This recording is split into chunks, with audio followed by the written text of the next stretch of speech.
Oui, c'est un bon résumé. Même si je trouve que ce soir, les matchs ne se ressemblent pas, parce que je pense que c'est le meilleur depuis bien longtemps, en termes de contenu. Mais il faut de l'efficacité, effectivement, dans les deux surfaces. C'est aussi la caractéristique des deux joueurs de Saint-Étienne qui ont marqué et qui connaissent ce niveau-là depuis bien plus longtemps. Donc ça aide aussi, mais ça n'a pas empêché toutes les nombreuses opportunités qu'on a pu se créer. Et on n'a pas lâché jusqu'au bout avec ce pénalty qui nous permet de revenir à 2-1, peut-être un petit peu trop tard, mais en tout cas, voilà, on a montré ce soir, cet après-midi, dans quelle voie il fallait aller si on voulait commencer à faire une série de victoires dont on a besoin maintenant. Dans la colonne des regrets, il y a aussi le poteau de Vincent, et puis il y a ces arrêts multiples de l'Arsenal.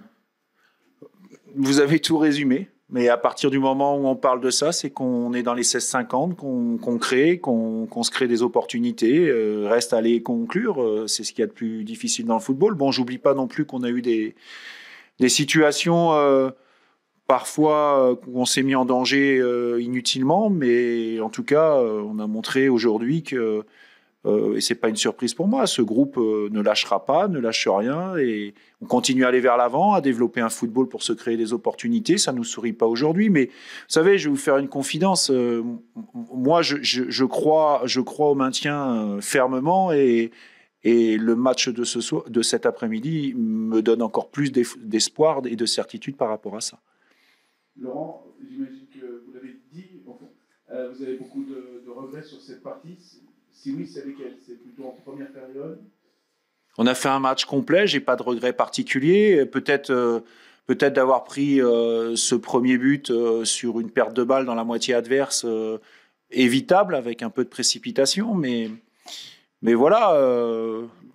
Le deuxième aussi, je trouve que quand on est à 1-0 comme ça,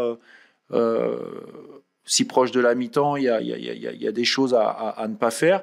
Mais le jeu amène erreur. Nous, quand on s'est créé des opportunités, on est en train de parler des opportunités qu'on a. Il y a sûrement des erreurs de Saint-Étienne aussi qui permettent d'avoir des opportunités. Le football, c'est de l'efficacité. Il faut être efficace dans les deux surfaces. Et aujourd'hui, en tout cas, dans notre surface offensive, on en manque cruellement. Encore une fois, on y travaille. On a apporté des améliorations au niveau du staff pour essayer de donner, je dirais, des conseils, des détails et de la confiance à ces joueurs-là. Et ils vont y arriver parce qu'ils sont capables de le faire. Sur les motifs d'espoir, il y a peut-être aussi l'apport du banc sur cette deuxième, notamment, je pense à l'entrée d'Antoine.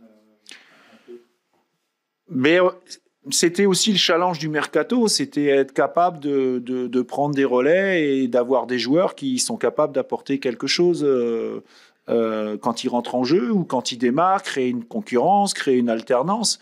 On parle d'un joueur là qui a fait une rentrée à la fois efficace et spectaculaire, mais c'est aussi un joueur qui aujourd'hui a peut-être dans la première partie trop joué parce que on a un jeu qui demande beaucoup d'énergie et c'était peut-être un petit peu trop à ce moment-là pour le faire. Et maintenant, c'est vrai que c'est une autre opportunité et c'est aussi une opportunité pour un coach de pouvoir changer 4 joueurs offensifs.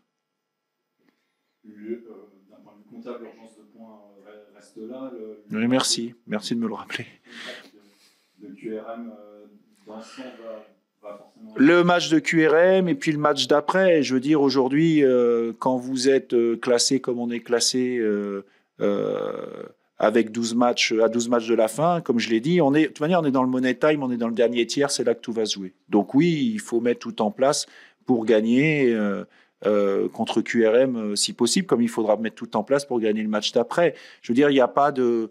Il faut pas se dire c'est le match de la dernière chance ou c'est un adversaire qui effectivement se bat pour le maintien aussi.